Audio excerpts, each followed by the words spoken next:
Oi, pessoal, tudo bem?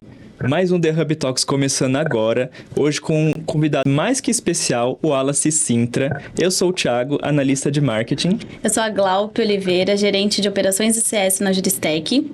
Eu sou a Neiva, sócia do escritório Caminha Barbosa Cifone. E o Wallace Sintra, eu sou advogado e consultor na Thomson Reuters. É um prazer te receber aqui, Wallace. Hoje a gente vai bater uma conversa muito sobre inovação jurídica, mudar do tradicional para o digital, como que a gente está fazendo essa transição de carreira e principalmente, né, de como que foi para você. Desde o começo da sua carreira, Wallace, você sempre quis direito?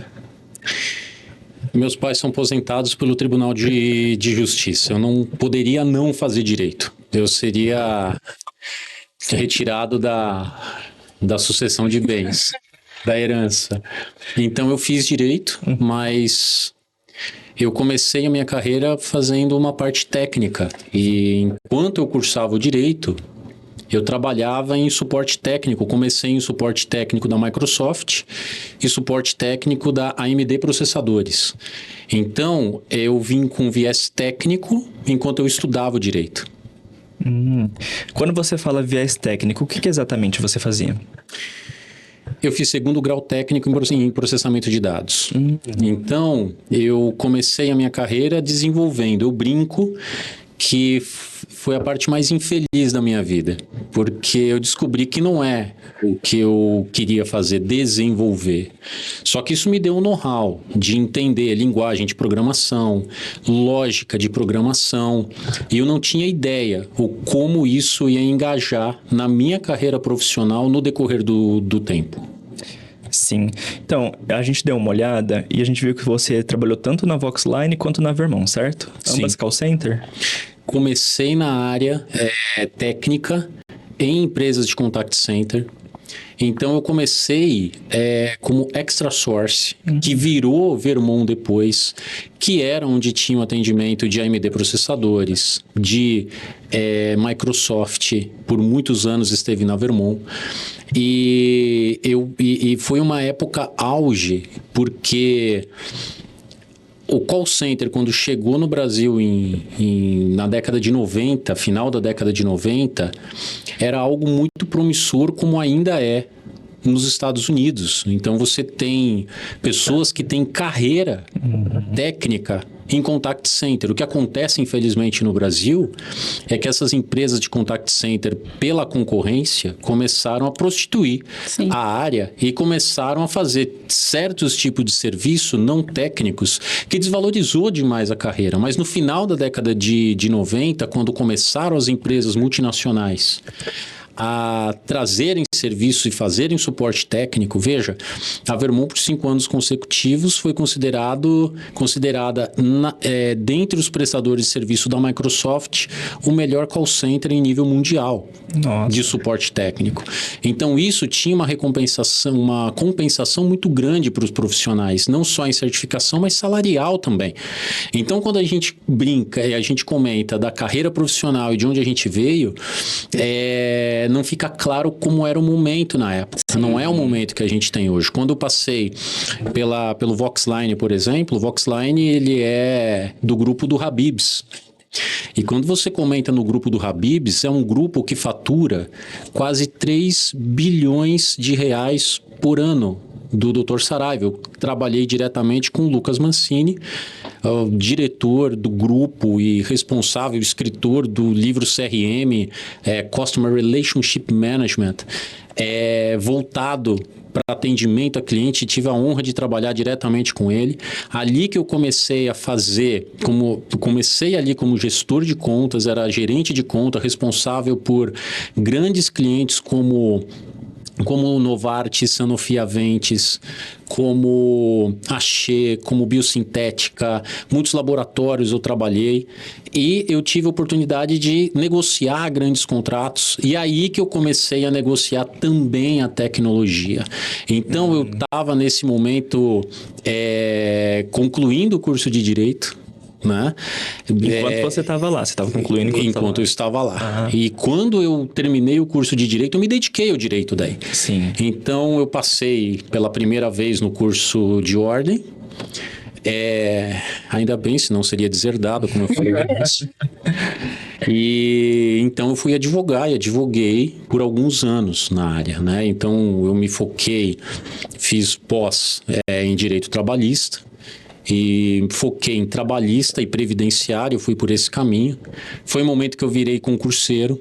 Passei em 2 concursos pela Carlos Chagas, mas como técnico e como analista judiciário. Se fosse para a magistratura, eu não estaria aqui, provavelmente.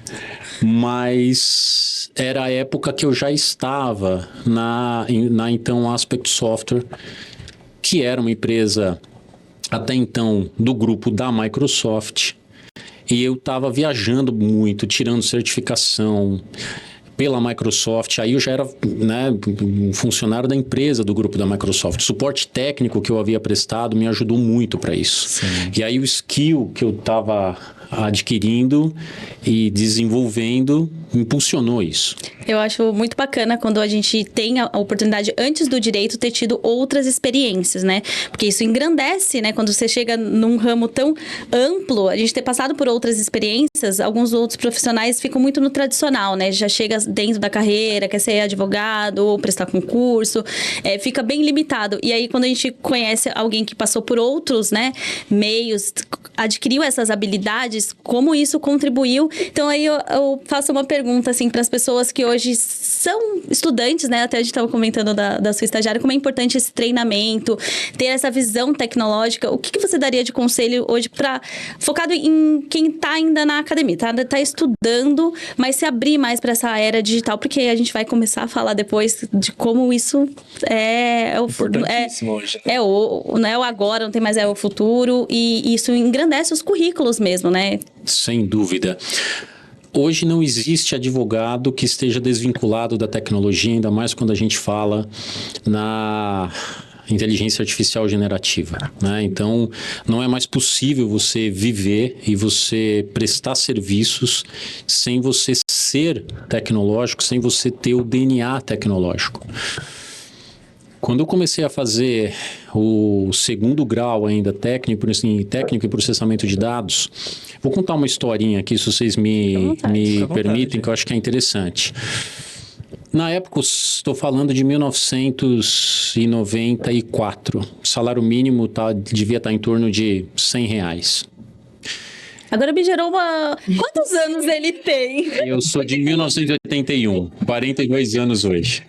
94... Não, só pra vocês terem uma ideia, essa experiência que ele teve antes do direito era de 2000 ainda, viu? Então ele fez carreira antes de começar o direito. Então, exatamente. Então o que acontece? Em 1994 nós fomos ao Mapping, o antigo Mapping, e o meu irmão já estava fazendo ciências da computação e precisava de um computador.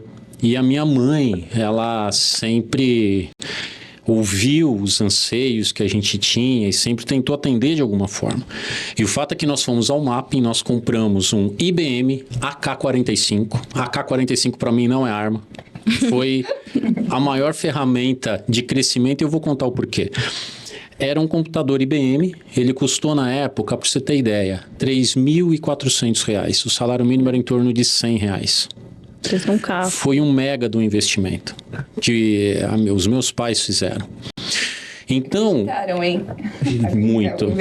muito. E então, assim, por essa visão que eles tiveram de trazer a tecnologia quando não se falava em tecnologia, foi o que abriu porta. E o que acontece? Quando você compra um computador, quando você comprava na época um computador como o IBM, um IBM, ele é um circuito fechado, né? Aí a gente chama onboarding. Então, a placa-mãe já vinha tudo soldado nela. Então, placa de vídeo, placa de internet, ela vinha soldada, né? A gente chama onboarding. E como é IBM, eles travavam o sistema para você não instalar nada que não fosse IBM. Eu morava, e os meus pais até hoje moram em Itapecerica da Serra, e é um lugar que tem muito raio, é alto, não sei se pela geologia, pela geografia, não sei. Mas o fato é que caiu um raio e queimou a placa de rede do IBM. Não funcionava mais. Não funcionava mais internet. E isso devia ser... Tinha um ano e pouquinho que havíamos comprado o computador. Mas você já usava para alguma coisa? Já profissional? conectava a internet, já estava começando a aprender, não apenas para jogo. Meu irmão fazia ciências da computação e eu acompanhava ali em alguma coisa. Quando queimou a placa de rede, a gente foi ver e eram outros R$ 1.000 para poder arrumar. Eu falei, não é possível, vou tentar resolver isso daqui de alguma forma. Eu comprei uma placa de rede, eu vi que tinha uma entrada, na época era PCI que a gente falava, abri o IBM, tirei os lacres, né? A garantia já não ia cobrir, tinha sido por raio, e eu pluguei a placa e liguei o computador e deu conflito. E eu comecei a estudar e ver que era um ambiente fechado. E eu comecei, de várias formas, tentar instalar aquela placa. Isso em qual ano mesmo? Desculpa. Em 1995, 6, mais ou menos. Você, então, estava com o computador queimado e foi pesquisar para arrumar ele. Exatamente. Então, sem internet também. Sem internet. Você foi em uma biblioteca? Não, eu pegava em outros computadores que tinham acesso, eu fui procurando catálogos, peguei um manual do IBM AK-45. Meu Deus. Manual. Manual. E hoje a gente vê vídeos, tutorial, joga no YouTube. Dá um problema, joga no YouTube. E aí o que acontece? Placas-mãe daquele tipo, antigas, tinham o que a gente chamava de jumper, que eram configurações físicas de combinações de jumper propriamente dito que a gente fazia. E eu descobri uma combinação que, em tese, desabilitaria a exigência, a placa que havia queimado. Sim. Eu entrei no BIOS do computador, fiz configurações e por nada ia. Até que eu cheguei num ponto, depois de algumas semanas estudando, que eu precisava desabilitar no registro do Windows. E eu aprendi como fazer, localizei a chave, desabilitei e quando eu reiniciei a máquina, reconheceu a placa nova, pediu para instalar, instalou e eu conectei a internet e eu fiquei muito feliz porque eu tinha conseguido resolver o problema. Foi então que, um tempo depois, me convidam para um processo seletivo na ExtraSource, uma multinacional que estava vindo para fazer suporte na época para Sun Microsystems, que hoje é a Oracle. E eles me convidaram e me chamaram para o processo técnico. E no processo técnico me colocaram para falar com um oriental. E eles falaram, é o cara mais fera que nós temos aqui, se você passar por ele, você tá dentro. Só um adendo. Essa ExtraSource, ela foi seu primeiro emprego, então? Técnico, sim. E aí, ele virou para mim na entrevista e começou a falar, bom, você tem eu estava falando de Sun Microsystems, que eram servidores que se tornaram a Oracle, que eram sistemas fechados. Então ele falou, você tem um computador que tem uma placa onboarding, essa placa queima. Sério. O que você faz? Bom, você primeiro tem que desabilitar via jumper a placa que é onboarding, para você plugar a placa PCI. Não, mas há um conflito ainda. Você entra no BIOS e você faz a configuração. O conflito permanece. Falei, aí você entra no Regedit e desabilita o registro. Ele falou, é esse cara. Nossa, então é uma mistura de destino, sorte, preparo, tudo ao mesmo tempo. O que eu quero dizer? Eu sempre falo isso, gente. O que acontece? Na época, investir 3.000 e pouco num computador foi algo que eu tenho nítido que não era todo mundo que tinha essa condição. Mas eu também tenho nítido comigo que não foi só por isso. Foi um trabalho, um esforço que eu tive ali e eu acho que, de alguma forma, o universo ele identifica não quem tem essas oportunidades, mas quando você aproveita da melhor forma a oportunidade que você tem, aí que as portas se abrem. Foi dali que eu entrei para a ExtraSource, ali que eu comecei a carreira técnica.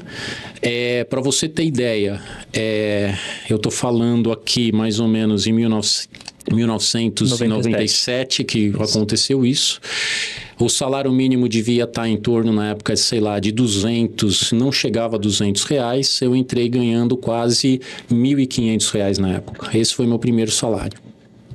Então, E eu tô falando de suporte técnico. Você me trocou aqui e falou que você começou em call center. Para você ver, você estava falando ali, sei lá, em talvez quase 10 salários mínimos, começando numa posição técnica dessa. É que o pessoal pensa em call center, pensa só em atendimento, mas tem toda uma estrutura para trás, para isso acontecer. Só que eu também sou muito grato a call center. Por quê? Porque eu fui para a Aspect Software, que até então era uma empresa do grupo da Microsoft, o GGC Group, o Golden Gate Capital. E lá eu vendi soluções para contact center. Então, eu vendi, por exemplo... Discadores, essas coisas? Discador, Tipo gravador Olos, de etc. URA, gravador de voz. E eu vendi essas suítes de soluções, grandes projetos. Mas você desenvolvia. Era da própria Microsoft, da própria Aspect Software. A Microsoft, ela vendeu a Aspect mais ou menos por volta de 2018, 2019, mas ela manteve a tecnologia de voz IP, que é o Teams hoje. Sim. É o Teams. Antigamente era o Link, antes de se tornar Teams. Então, pelo Teams, a gente pode ter até um número de telefone, porque é a tecnologia que a gente tinha patenteado da Microsoft como Aspect, que se fazia isso. Né? Nossa, e aí isso legal. veio para dentro do Microsoft Teams. Então, é legal quando eu revejo e revisito, tenho a possibilidade de ver isso, e eu vejo... Porque a sua carreira fez muitos caminhos, né? Se você for parar pra pensar. Como você fez o direito para ser consultor? Você vê, eu... Muitos links diferentes. Começou na parte técnica, aí pra direita, aí pra consultor. Olha só, né? E eu comecei na técnica e eu tive que parar para ir para direito. Foram dois momentos em que as áreas não se conversavam. Eu falei, ok, eu vim por esse caminho. Eu vim por esse caminho porque eu quis fazer universidade particular, eu quis, trabalhar o tempo que eu estudava. Sim. Então eu fiz o que eu sabia, era o meu segundo grau técnico, eu tinha feito aquilo e depois eu migrei para direito. Quando eu me formei, eu fui só para essa vertente e abandonei a outra. Foi quando, depois que eu vim para Aspect, abriu portas para CertSign. Então, para você ter ideia, o certificado digital do advogado, nosso certificado digital, eu tive a honra de participar da inscrição da OAB, como a gente chama de uma C, uma autoridade certificadora de segundo nível, junto ao governo federal, a ICP Brasil, né, que é vinculado ao governo federal, e nós inscrevemos a OAB como uma C de segundo nível, vinculada à CertSign, que é uma autoridade certificadora de primeiro nível, para emissão que permite uma assinatura digital com validade como que de firma reconhecida em cartório. Né? E também o portal de assinaturas da OAB. Então eu juntei, e como eu tinha esse viés jurídico e já estava então em tecnologia, que eu comecei aí em escritório de advocacia, em departamentos jurídicos, na própria OAB. Na época, foi feito o primeiro comitê de tecnologia da OAB e eu fui convidado para poder falar sobre tendências de mercado. Foi quando outros segmentos, como a Febraban, que me convidou para poder falar também para o sistema financeiro quais seriam as novidades, quais eram as tendências. Então, eu comecei a fazer esse tipo de palestra, de webinars, e aí eu juntei o terceiro skill, que é o de educação propriamente dita. Então, mas aí quando você fala assim, a gente brincou no começo, né? A gente falou sobre, minha família é do direito, então se eu não fizesse, eu tava perdido. Porém, eu acredito que você também deve ter gostado muito do curso, deve ter gostado dos temas. O que brilhava pra você, além, né, da sua família ser tradicional do direito, mas o que brilhava pra você nessa profissão, pra você decidir, não, agora realmente eu vou transicionar de carreira e é isso? Quando a gente faz direito, a gente tem a visão, em primeiro lugar, de possibilidades, um mundo de possibilidades, né?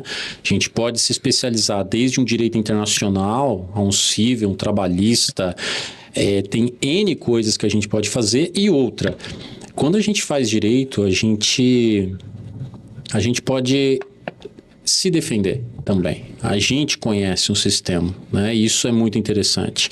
Eu fiz muito com esse viés também. De se Por quê? defender? Porque, para ser muito honesto, eu sempre tive um skill dividido. Né? Eu sempre gostei de tecnologia, mas eu sempre quis trabalhar também com direito. Mas são duas coisas que, em tese, não se conversavam. Na Na época. Foi quando, se me permitem aqui, a Thomson me localizou pelo LinkedIn na época. Eu estava na CertSign nessa época. E ela falou, você é um skill de elefante branco. Uma dica aí, você já viu. LinkedIn. E dos soft skills também. Não basta. Hoje, o profissional do direito, se ele tiver só com um foco só na parte, né, do jurídico, ele tá perdendo outras oportunidades, outros leques, né? Você juntar esses dois skills e agora vai conversar aqui com a gente, contar como você chegou, né, na Thomson. Eu acho muito bacana, porque eu me encaixo também. Eu fiz o direito porque era o que eu tinha para aquele momento. Mas eu sempre gostei de gerenciar. Eu queria ter feito administração. E quando comecei, eu não tinha. Eu não achava muito esse link. Eu também me especializei em trabalhista, mas aí começou a crescer a área de gestão. Então, aí agora eu quero ouvir um pouco mais do seu viés com tecnologia, porque é muito importante. Então, às vezes a pessoa começa no direito, tem outras vertentes, né, para serem exploradas. Interessante isso, porque quando você passa por empresas como Aspect Software, quando você passa por empresas como CertSign, imagina, você está fazendo uma assinatura digital, um mundo totalmente digital. Quando você tem acesso a esse mundo tecnológico nesse nível, e quando você entra em escritórios de advocacia e departamentos jurídicos no Brasil, você tem um choque, literalmente. Por quê?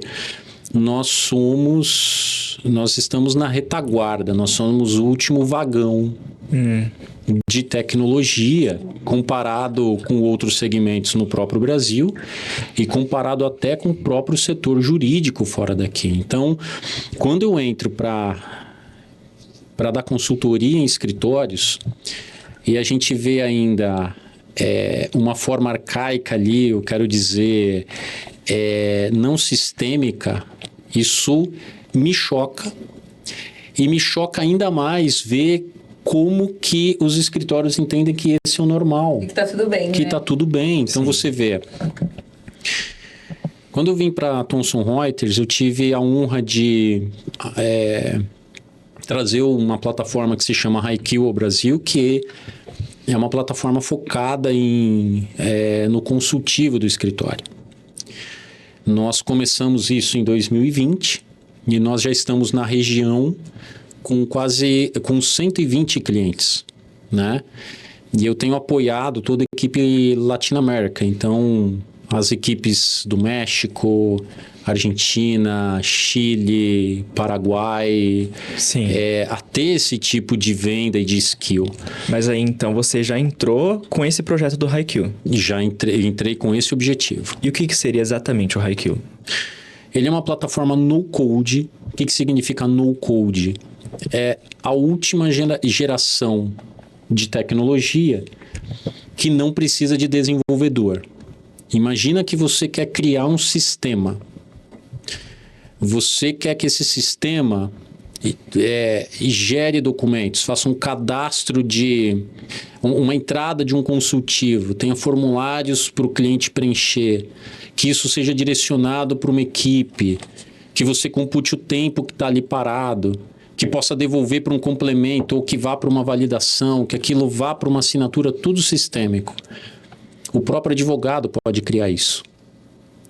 Então, dos nossos clientes que a gente revoluciona com esse tipo de tecnologia, é muito comum, por exemplo, eu vou prestar um serviço para a sua empresa.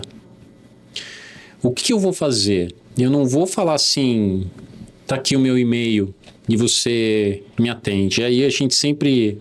Eu gosto de fazer a seguinte analogia. Você contrata um fotógrafo para um evento, para para um aniversário, para uma posse. E você contrata o melhor fotógrafo que tem. E você paga caro por ele. Ele é o melhor do mercado. No dia e no horário do evento ele está lá. Mas ele chega para você e vira: tudo bem, eu estou aqui. Onde está a câmera para eu tirar foto? Você fala: peraí, você é o fotógrafo, você não veio com uma câmera? Pois é assim que o advogado se porta quando ele chega para um cliente e fala: eu sou o melhor gestor de contratos que você pode ter, eu sou o melhor escritório que pode te dar uma consultoria preventiva, tá aqui o meu e-mail. O escritório está dizendo assim: eu quero que você me dê a plataforma. A máquina fotográfica é sua, não é minha. Mas espera aí, você é o cara que detém o conhecimento. Se você detém o conhecimento e as melhores práticas, como é que você vai aplicar isso à minha empresa? Então, quando você tem plataformas como o HighQ, a história muda. Então, passa a ser assim: eu sou o melhor escritório para te dar uma consultoria preventiva. Que áreas que eu vou atender aí dentro? Bom, você vai atender facilities, você vai atender o RH, você vai atender compras. Ah, tudo bem. Esses grupos aí, um pode visualizar o do outro? Não, não pode. Imagina o RH contratando o diretor e não pode ver. Tudo bem. O que o RH pede? Contrato de trabalho. E o que ele precisa informar? Ah, se é PJ, se é PF, se é uma contratação seletista, se é de PJ. Tudo bem. E você monta isso dentro de um sistema. E você fala: ok, eu tenho um sistema para você poder fazer isso. Suas áreas internas podem acessar a plataforma para fazer solicitação. Essa solicitação é encaminhada, ganha número, data de término. Isso passa a ser controlado dentro do escritório. E você então pode ter uma gestão efetiva, visibilidade, você gera relatório, você fala com o advogado por dentro da plataforma, você acessa via celular, você não precisa me ligar para pedir relatório, está tudo pronto, está tudo na sua mão. É mais ou menos o conceito de aplicativo, por exemplo, de banco. Qual foi a última vez que você foi ao banco presencialmente? Nossa, faz muito tempo. Eu não lembro. Eu não lembro Eu também. não lembro. Faz muito tempo. Em setembro eles entravam em greve normalmente. Hoje, se eles entrarem em greve, eles não precisam voltar, talvez. Tá? E eu vendi muito para banco, tá? Eu vendi muito para essas grandes instituições financeiras também, tecnologia. E eu me lembro que quando a gente começou o processo de digitalização, eles tinham a resistência que os escritórios tinham. Então, por exemplo, eu ouvi muito isso de diretores do setor financeiro. Eu vou deixar o meu cliente pagar as contas, mas se ele paga com antecedência, tem desconto. Deixa ele proceder com desconto. Ele informa quanto vai pagar. Não, mas o caixa tem que fazer a conta na calculadora. E se ele pagar errado? Problema dele. Sim. E problema dele. Mas isso mudava o conceito. Não posso tirar a pessoa de lá, porque era um sistema feito. Sim. E aí, o que se fez? Deu autonomia ao cliente. Então, o cliente, sim, pode informar quanto quer pagar. Se ele pagou a menos do que deveria, aquilo vai correr juro, multa e vai continuar pendente. Mas a gente tem autonomia. E agora, quando a gente acessa o aplicativo, você conversa com o gerente e quando você entra para ver o saldo da conta, já começa a popar serviço de empréstimo, financiamento imobiliário, seguro, ok? É isso, é esse o conceito. Então, eu quero falar com o meu escritório de advocacia. Por que você recebe tanto WhatsApp? Porque você não está no celular dele. Onde está o seu aplicativo ali para ele falar com você? Se você fornecer isso para o seu cliente, ele vai te procurar por ali. Mas se você não está no mundo digital, ele vai por onde ele te encontra. E a nova geração está aí, e a nova geração vem por WhatsApp. Então, você começa a digitalizar e revolucionar o atendimento. E isso é muito interessante porque é em todas as áreas. A Neva, inclusive, já deu palestras falando sobre um pouco do case que aconteceu até na sua área mesmo, né? Que você pegava o papel e começou a digitalizar mudar. Você consegue falar um pouquinho pra gente sobre isso? A gente vem na evolução, a gente colava publicação, né? Eu acho que quando você advogou, você deve ter pego essa parte ainda. Quando saía a publicação no Diário Oficial, aí a gente colocava a publicação lá, fazia a leitura por lá, agendava o prazo na mão, não tinha um sistema, um controle, né? A gente não tinha um controle pelo sistema, o nosso controle depois passou a ser por Excel, e aí viu-se a necessidade de a gente ter um sistema dentro dos escritórios. E aí, muitos escritórios que eu acho que não estão se adaptando a isso, é difícil de conseguir avançar, né? Porque você vê, você traz o Haikyuu agora e que vai ser o sistema daqui para frente. Ele vai ser a evolução dentro dos escritórios. Aquele escritório que não conseguir fazer essa adaptação dentro do sistema vai ficar para trás. Então, Wallace, me diz uma coisa.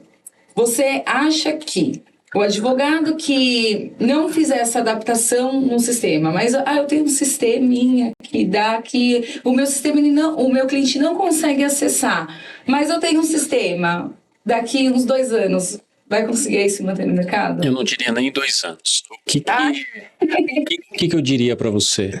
É curioso quando você começa falando... a gente tem esse apego ainda às gerações passadas do direito, ou seja, a gente fala que a gente está agora no direito 5.0. O que isso significa na prática? O direito 1.0 é quando tudo era físico. Livros físicos, a gente tinha, como Thomson Reuters, a revista dos tribunais. A gente tinha doutrina, jurisprudência, a gente tinha livros, a gente tinha N coisas. Os processos eram físicos. A gente passou para 2.0. Começamos a adotar computadores. E aí a gente começa a ter CD, DVD, pendrive. Você já percebeu que a gente não vai mais atrás de pendrive. Porque a gente passou disso. A gente passou dessa época. Isso que você falou disquete também, que foi uma coisa... Sim. Eu tinha um pequenininho e um pastelão. De U ainda. Uau, Deus. Muito bom, revelou a idade também. E aí você parte para 3.0. A 3.0 você começa a ter internet. Quando você tem internet, você começa a ter acesso de uma maneira muito mais fácil. Isso foi muito revolucionário, principalmente no Brasil, década de 90.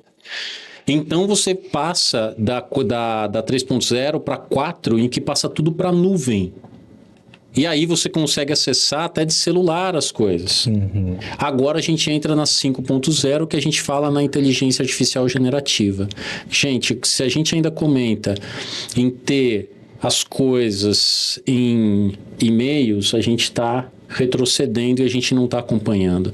Não dá para ser advogado na era 5.0 se portando como da 2, da 3 ou da 4. Você está fora do mercado, você precisa se atualizar. E o que é interessante é que a nova geração, os millennials, nascidos a partir de 80, todos já estão no mercado e já estão com experiência, né? A gente tem agora o que a gente chamava de Next Gen, a próxima geração. São os nascidos a partir de 2000. Gente, a gente está em 2024. Quem nasceu em 2000 já está entrando no mercado. Eu tive carro 2000. Eu tive carro ano 2000.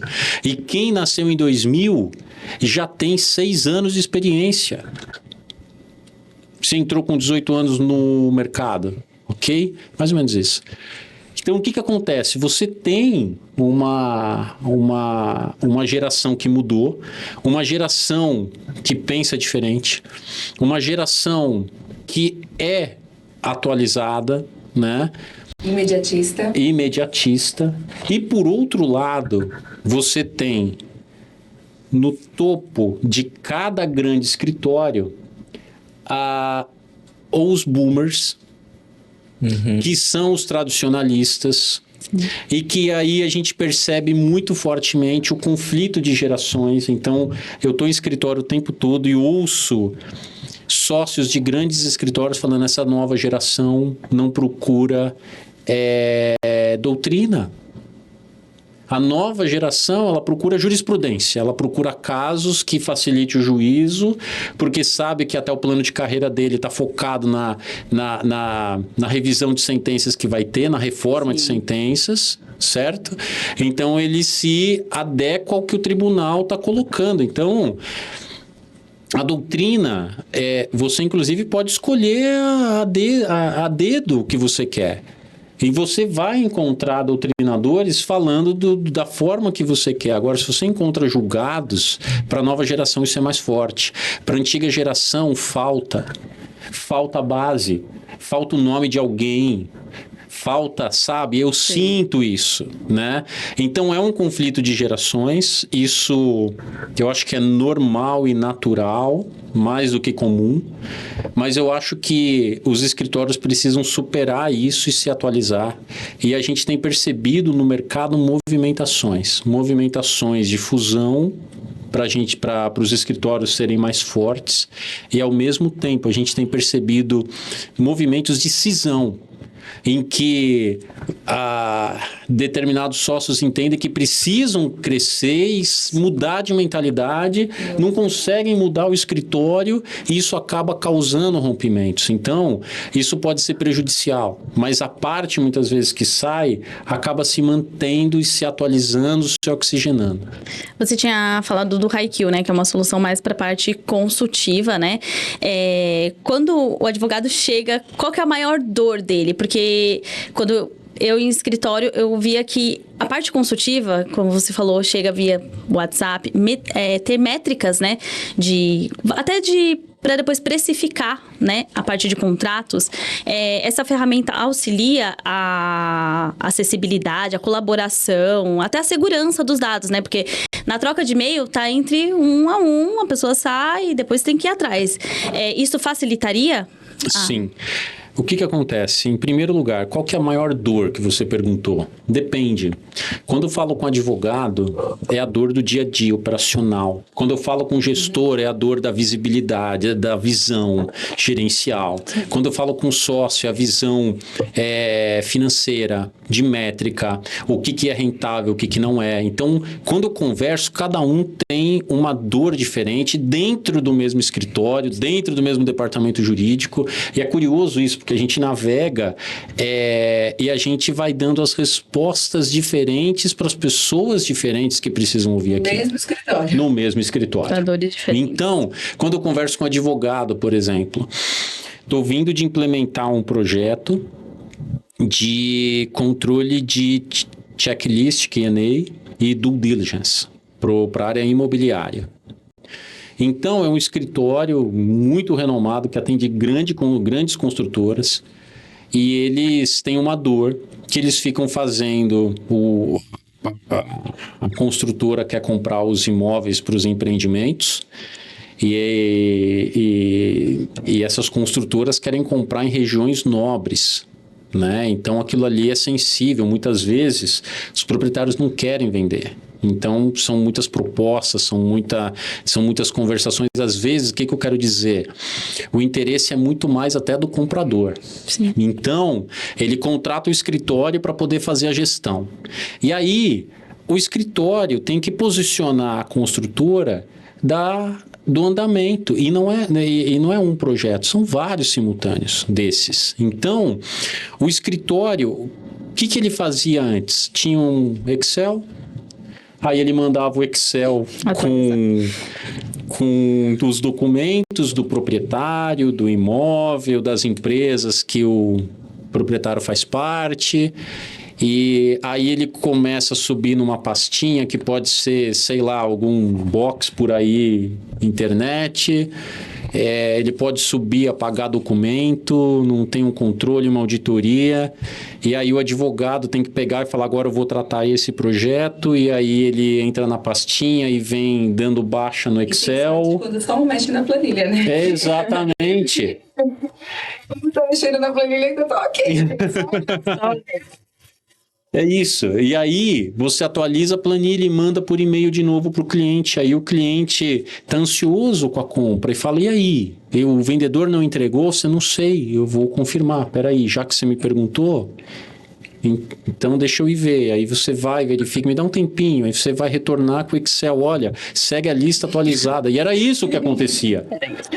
E agora, a gente implementou a plataforma. Eu peguei um caso aqui, você me perguntou uma dor, eu comecei por essa de checklist, porque todo advogado faz a gestão documental de alguma maneira. Se é contencioso para receber prova, para validar a peça com o cliente, se é gestão de LGPD, tem que receber documentação da empresa, se é imobiliária, tem que receber do vendedor, se é compra e venda de empresa, o M&A, tem que receber também do vendedor. Então, você tem...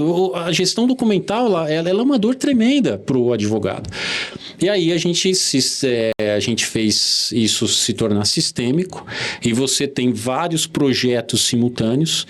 Em cada projeto você fala para a plataforma, isso daqui tem 2 proprietários, tem 3 empresas que eles fazem parte, tem... esse daqui é o proprietário antecessor, que também pode se pedir documentação dele, e conforme o vendedor vai subindo os documentos, vai dando baixa para você validar e falar ok, recebi. Se você recebeu, aí cai para due diligence. Então você abre o documento, você visualiza o documento e ao lado do documento você faz a due. Simples, e isso já vai gerando relatórios. Então, se você vê algo que é muito grosseiro, que pode já inviabilizar o negócio, a plataforma já tem até um alerta ao cliente. Você alerta o cliente, olha, o Thiago tá trabalhando no seu deal, e identificou algo que já queria compartilhar contigo, a plataforma manda um e-mail. É só você ticar, eu quero que sinalize o cliente disso. E já vai o link do documento com o comentário que o advogado fez. E já pode abortar, às vezes, o processo. Não vale a pena da sequência. O comprador pode falar, não tenho mais interesse. Acabou. Por que você vai terminar de ver o restante? Você já dá por finalizado aquele projeto ongoing, enquanto ele está indo. Então, esse controle de ida, vinda de documento, esse checklist, isso é algo que, tirando gestão de contratos, de clientes, de fornecedores, de honorário do próprio escritório, você poder fazer entrada consultiva de demanda do seu cliente, você ter o local de devolução, e você também falou de segurança. Essa plataforma, ela é voltada para escritórios de advocacia, para departamentos jurídicos. Nós atendemos hoje 53 dos 100 maiores escritórios de advocacia do mundo e 75% das 500 maiores empresas da Fortune 500. Então, é uma plataforma extremamente robusta e que escritórios a partir de 5 advogados possuem e é extremamente acessível. Né? Então é interessante que você tenha a mesma tecnologia de um Garrigues, de um Linklaters, de um DLA, você tem a mesma tecnologia de uma Terra Lex, um Lexmundi, de um Allen & Overy, ao mesmo tempo que grandes players nacionais possuem, e você tem a um custo muito acessível a mesma tecnologia dos grandes. Aí é um paralelo que eu faço, é como que o Nubank, que sem nenhuma agência física colocou medo nos grandes e redefiniu o que é o sistema financeiro e redefiniu o que é ele digitalizado. Então, Impactou muito o mercado, né? Então já foi dar um jeito de ir atrás e se atualizar e colocar a tecnologia, porque senão ia perder cliente. Exatamente. E acredito que, além de tecnologia, lida muito também com UX, né? Com User Experience e tudo mais. E pensando na sua experiência com CS, principalmente com essa senioridade, como que você enxerga Visual Law? Visual Law é o futuro da advocacia. Não vamos conseguir viver sem isso. Eu vejo que... Eu vou falar em 2 frentes aqui, talvez nesse momento as principais. Primeiro, você não tem um documento branco com letras X e você fazendo somente com itálico e um recuo, ok? Ok. Não é isso. Você hoje tem ferramentas que você consegue... automaticamente mudar o layout do seu documento para que aquilo fique agradável para a leitura, né? Você faz uma peça, 30 páginas. Gente, 30 páginas é um livro. e você quer que o juiz leia, entenda. Então, como é que você faz aquilo ser mais agradável? Onde você destaca? Como que você faz? O visual, ele ajuda isso. Segunda frente é você ter linhas do tempo. E aí, a inteligência artificial vai ajudar muito o advogado nisso. Você pode, por exemplo, pedir para a inteligência artificial resumir. Você faz uma peça, por exemplo, e você pode pedir para a inteligência artificial resumir em tópicos relevantes ou cronologicamente, por exemplo, em 10, 15 pontos, limitado a 30 palavras. E você pode converter isso num gráfico e você tem uma linha do tempo simples assim. Sim.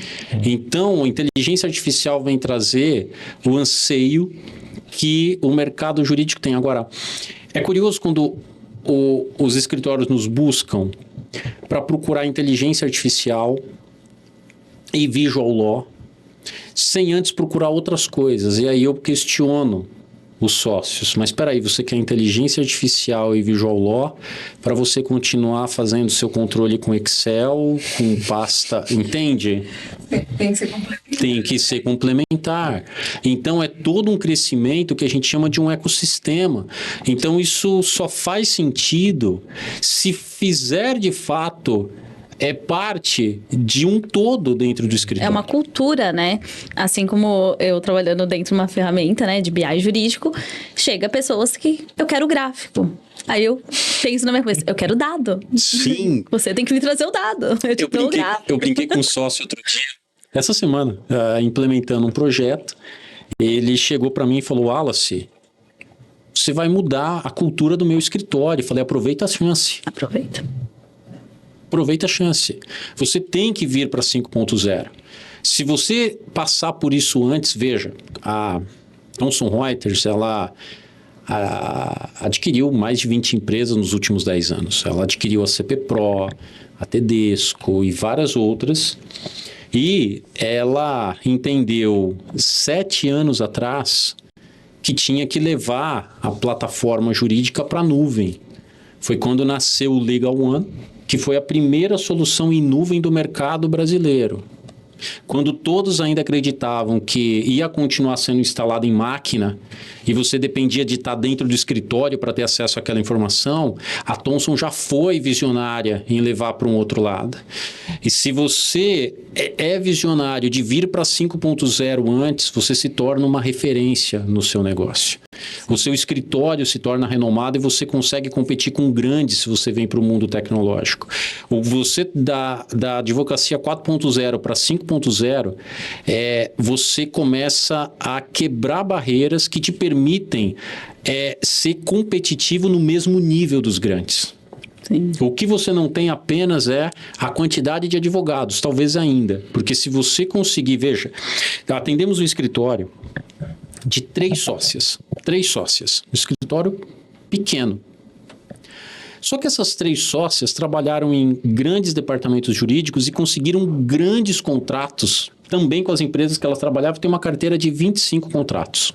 Elas estão em São Paulo, mas boa parte, a maior parte dos clientes estão no Sul e no Nordeste. Então ela disse: Wallace, de que adianta eu investir no escritório físico em São Paulo se meus clientes não estão aqui? Eu preciso estar onde eles estão e eu preciso de salas virtuais em que eles me encontrem, como que no aplicativo ela falou, como no banco. Ó, eu acesso aqui o banco, eu sei quem é a minha gerente, não me interessa onde ela está, mas eu falo com ela, ela me liga na hora, ela me responde, eu faço a solicitação, eu vejo meu saldo, eu peço, faço empréstimo, eu financio uma casa e tudo pelo celular. Eu preciso, para eu manter essa carteira, ser digital. Eu falei, vocês entenderam que a advocacia 5.0 e vocês estão num patamar em que escritórios de 200, 300 advogados ainda não conseguiram alcançar. Uma experiência que eu tive, eu até comentei com você, eu passei pelas plataformas CP Pro, Legal One. Legalidade. Ai, Deus. Enfim, vamos deixar de lado. Mas Eu acho que foi em 2018, eu já queria ter feito a migração do servidor, do escritório para a nuvem. E aí a gente ia aguardar o recesso, acabou em 2018, a gente não conseguiu. Não, 2017 era para fazer a migração. A gente esperou, ia fazer no meio do ano, é melhor o recesso. A gente fez em 2018. A gente já estava 1 ano trabalhando na nuvem e quando entrou a pandemia. E muitos escritórios não estavam na nuvem. No escritório pequeno, foi o que você considerou também, aí é a questão de visão, de cultura. Eu tinha trazido lá atrás que a gente precisava estar em nuvem sem saber de Covid, sem saber de pandemia. E aí a gente viu muitos colegas, assim, tendo que ir para o escritório, pegar o computador, ele não tinha cadeira, ele não podia E ali no escritório, cada um já estava com o seu notebook, nem voltou para pegar. Eu brinquei com um sócio, quando ele me disse isso, Wallace, eu não me preparei para Covid. Sim. Eu falei, é a mesma coisa. Não tem como. Eu brinquei com ele, falei, você tá me dizendo assim, ó, eu fiz contratos sem considerar cláusulas de caso fortuito e força maior. Verdade. Só que você fez isso com o seu negócio. Sim. Com o seu próprio escritório. Se você não prepara para a nuvem, não é só essa questão de comodidade, como muitas pessoas imaginavam. Veja, internet é um caminho sem volta. Você se vê hoje trabalhando sem internet? Gente, se você sistematiza o seu escritório, você nunca mais vai voltar a trabalhar por e-mail. Ah, mas o cliente vai parar de me mandar e-mail? Não. Principalmente diretores de departamentos, grandes empresas, você é um fornecedor. Você não vai falar para ele, olha, eu tenho uma plataforma aqui, você acessa lá e me pede por lá. Não, você é louco, é kamikaze fazer um negócio desse. Mas você pode imputar no sistema.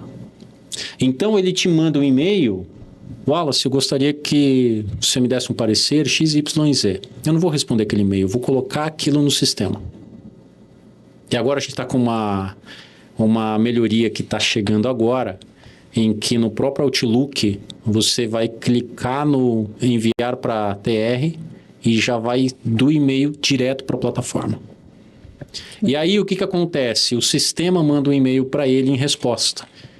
Recebemos a sua solicitação, o Wallace é o advogado responsável. Para acompanhar a evolução, clique aqui. Sistematizou. Na hora que eu tiver o retorno, o sistema vai disparar o e-mail. E o documento está disponível para sua validação. Para acessá-lo, clique aqui. Quando ele clica, já vem aprovar ou rejeitar. Rejeitar por quê? E aí isso já volta para mim. Então, o que era um processo que não estava computando prazo, não tinha fila, não tinha responsável, não tinha visibilidade de gestor. Gente, a partir da hora que você implementa algo assim, você nunca mais volta e você não sabe como você trabalhou por e-mail e WhatsApp até então. Sim. Até a questão do retorno, né? Não recebe, aí fica a tarefa fica lá parada, só vai lembrar se o cliente cobrar. Você sai em férias. Exatamente. Você tem uma emergência familiar. Exato. E outra pessoa não sabe responder. Tem Gente, histórico, não tem. se você é sócio, pensa em uma coisa. Você quer humanizar o atendimento? A humanização, quando um certo advogado pode sair, a sua humanização pode levar boa parte dos seus clientes, de tanto que você humanizou. A partir da hora que você sistematiza o seu atendimento, você personaliza isso para o seu escritório. É a questão de você não precisar estar no escritório para o escritório funcionar, né? A operação toda tá montada com você ali ou não. Tá tudo esquematizado para funcionar. Exatamente. Mas eu acho que a questão da humanização, ela vai também além dos processos, né? Por exemplo, você agora, por mais que já tenha toda essa experiência e esteja em uma das maiores empresas, a sua comunicação não para. Você tá palestrando na Fenalol, você foi em 2022, palestrou em 2023, o seu currículo no LinkedIn tá sempre ativo, tá sempre lá aberto. Então, por que você acha que a gente tem que estar sempre nas redes sociais, sempre se comunicando da forma que você faz? A nossa vitrine hoje, pensa assim, quem vai passar na frente do seu escritório e ver a sua vitrine?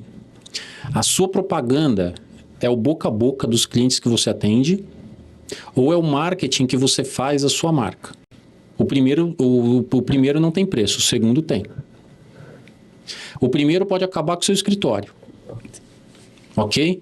Então, esse engajamento com meios digitais, mídias sociais, ele é fundamental para a existência também do escritório. Né? A propaganda é a alma do negócio. A gente tem, e por sorte da categoria, a OAB, que tem regulamentação forte, porque tem os grandes escritórios. Gente, você já parou para pensar? Se você é estudante, talvez você não tenha ainda... Talvez não tenha caído a ficha, né? E só vai entender ter a ref do caindo a ficha determinada geração. Mas não sei se você já se deu conta de que a gente não trabalha da mesma forma, né?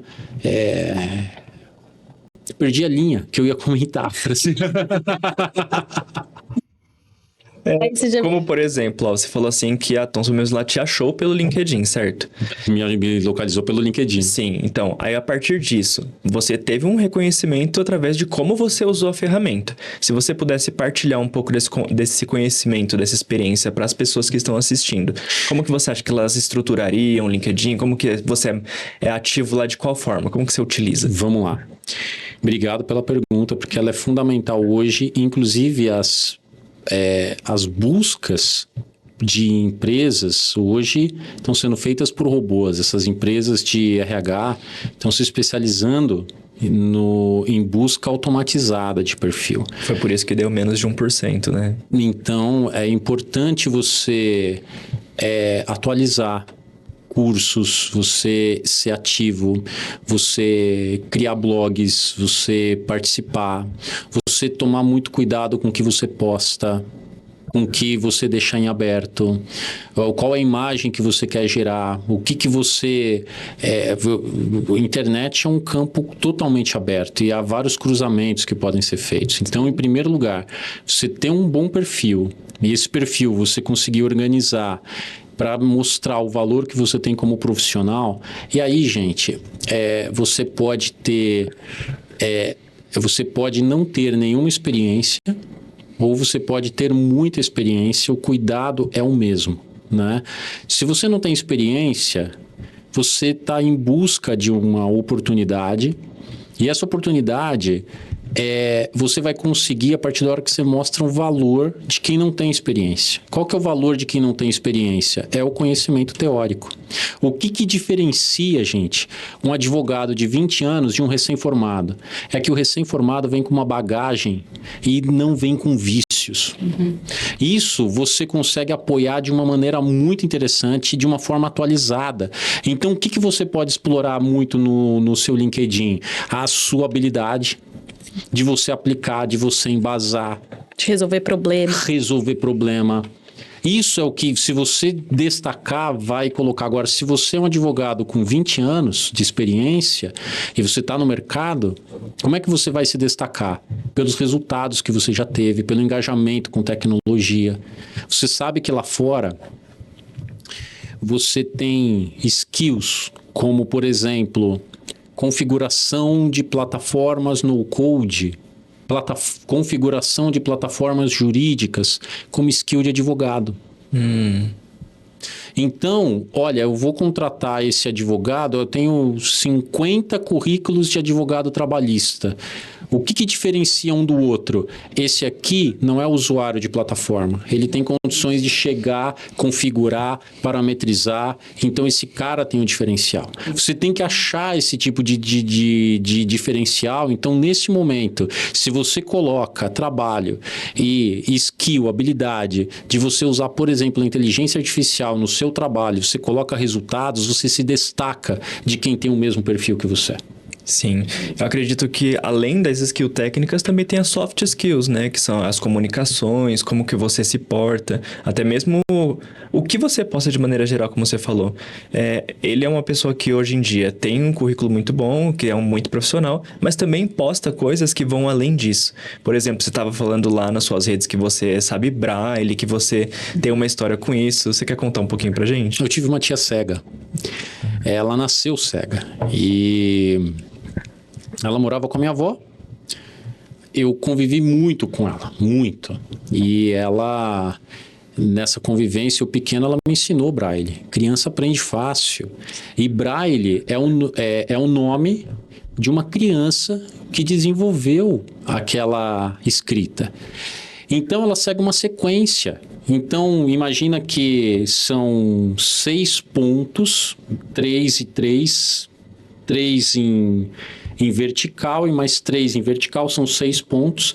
E imagina uma criança colocando aquilo transformando aquilo em alfabeto. Então, A é um ponto, B são 2 pontos, C são 3 pontos. E ele criou uma sequência. Então, assim, não me peça para eu fechar os olhos e ler com o dedo. Como a minha tia fazia, ela não tinha visão e quem não tem a visão desenvolve a audição. Eu não podia fazer um barulho, você respirava, ela ouvia. O tato era algo assim que era impressionante, já que não tinha visão. Agora, quem tem a visão, a gente acaba não desenvolvendo o potencial de outros sentidos, né? Então, eu consigo olhar o Braille e ler, né? E eu aprendi a escrever em Braille. E quando ela faleceu, a minha avó me deu a prancheta, né? De Braille, a punção. E eu escrevo, às vezes, e a última vez que eu escrevi, postei, que era o aniversário dela, não queria que passasse em branco. Aí eu escrevi em Braille, saudade. Em maiúsculo, né? Em maiúsculo. E quando eu coloquei em maiúsculo, por quê? Eu lembro da minha tia falando. Tem coisas que a gente fala e tem sentido pra gente. As pessoas às vezes não entendem o real sentido. Eu me lembro da minha tia, cega, virando para onde ela entendia que eu estava para dizer, quando você quiser fazer maiúscula, você põe 2 pontinhos, um em cima, um embaixo, antes de começar a frase. Então, quando eu falei ali no vídeo, eu escrevi saudade com letra maiúscula, era lembrando o que ela me disse ao ouvido. E falando, olha, se você puder ouvir hoje, algum dia, não sei, eu queria que você soubesse que eu aprendi com você isso, né? Que lindo. Então, é uma história muito bonita, então, até para se colocar como pessoa, que a gente não é só um profissional também, tá vendo? Então, é isso que a gente busca hoje em dia. Eu acho que a humanização das redes vem aí para isso também. Nós somos profissionais, mas também somos humanos e a gente se conecta, né? É uma forma de networking também. Eu tive muita resistência com a parte de rede social na época, lá adolescente, de fotolog, eu era bem ativa. Aí depois me formei, em redes sociais eu já não tinha tanto esse engajamento. Aí na parte profissional eu falei, eu preciso ter um canal. Ainda que não seja, né, hoje tende-se a ser sempre alimentado, diariamente você tem que falar o que você está fazendo. Eu falei, posso não ser essa pessoa, mas eu preciso ter uma vitrine. Exatamente para dizer onde eu estou, o que eu faço, alguém que falar o meu nome vai saber onde me encontrar. Isso eu acho que não dá mais para passar em branco. Hoje de qualquer área, né? A gente tá falando agora do jurídico, mas assim, qualquer área. O que você faz? Como que a pessoa te encontra? Assim, a experiência quando a gente vai no restaurante, a gente não põe mais nem no Google. Antes era a avaliação do TripAdvisor lá. Não, hoje você vai lá, deixa eu ver o Instagram, deixa eu ver o Story, quem que tá lá, quem que tá, né? Como que é a apresentação do prato online. Então, a gente precisa ter esse cartão. E aí, se atualizando, foi o que você falou, né? Quem não tem experiência, estudou, coloca lá, não pode deixar, porque tem alguém vendo. Se é um robô, se é uma pessoa, uma hora alguém Não, e mais chega. que isso, você tem que convidar a ver. Você tem o seu cliente no seu Instagram? Ou você considera que a sua vida profissional é profissional e pessoal é pessoal? Se você não traz o seu cliente para você poder começar uma conversa falando do filho, da filha, da viagem, eu tenho os meus clientes no meu Instagram. Sim. E eu começo conversas falando, poxa, eu te vi em tal lugar, eu gostei daquela foto, aquele jantar com sua né? mulher, com seu marido, seu filho. É claro! Só falando no WhatsApp, no telefone, aí a gente marca uma conversa. Nossa, mas é tão legal. Exatamente. Eu não imaginava que era assim, que tinha essa troca, que isso podia existir. É muito legal isso, quando a gente abre esse espaço. Às vezes a gente fica só também, oi, tudo bem, ali no WhatsApp. Às vezes deixa esse lado meio que humano que o Thiago falou. Exatamente, uma coisa pessoal. Se comunica muito por vídeo também. Instagram, nas redes sociais, coloca muita música. Você gosta muito de Shakira, inclusive, né? Sim. Falando, né? Quem não gosta, né? Shakira Pés Descalços. Aí você já revela a idade mais uma vez. Gente, muito obrigado pela conversa, viu? Foi muito legal. Eu queria agradecer a Glaupe, a Neiva, o Wallace. O Wallace, inclusive, é o Wallace, tá? Com W, gente, só pra falar. A Glaupe é a Glaupe. Os dois têm essa dificuldade com o nome, né? Inclusive, puxando o último gancho aqui, tem até essa dificuldade até no Starbucks, né? Conta um pouquinho dessa história. Eu gosto muito de Starbucks, e Starbucks agora não tá na melhor fase financeira, né? E agora a gente chega e começa a ver, infelizmente, lugares que eram cheios, vazios, a gente começa a ver falta de produto, e eu gosto muito de café, e eu já viajei para alguns países, tive a oportunidade, graças a Deus, disso, e eu tenho sessões de café, então eu tenho mais de 400 fotos de café em lugares diferentes, e eu vou publicando isso. E cada um escreve seu nome de um jeito, né? E cada um escreve o meu nome de um jeito. Vai registrando vários nomes de Glaupe.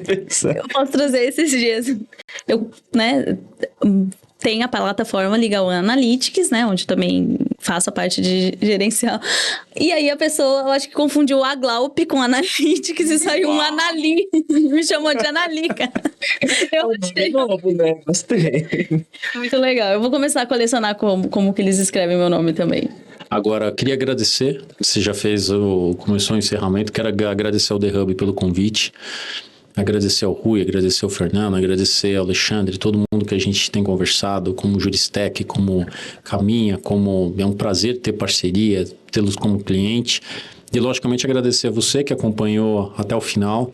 Eu sempre falo que o tempo é o nosso maior bem, e a gente separar um tempo para ouvir, para aprender, para crescer, é o melhor investimento que a gente pode fazer. Então, que isso aqui tenha ajudado a cada um a ser melhor profissional e também melhor pessoa. Sim, e se o pessoal de casa quiser te seguir, quiser te encontrar nas redes, como é que eles fazem? Sintra.wallace. Sintra com C, Wallace W e 2 L's. Isso no Instagram. No Instagram. LinkedIn eles te acham também? LinkedIn é Wallace Sintra.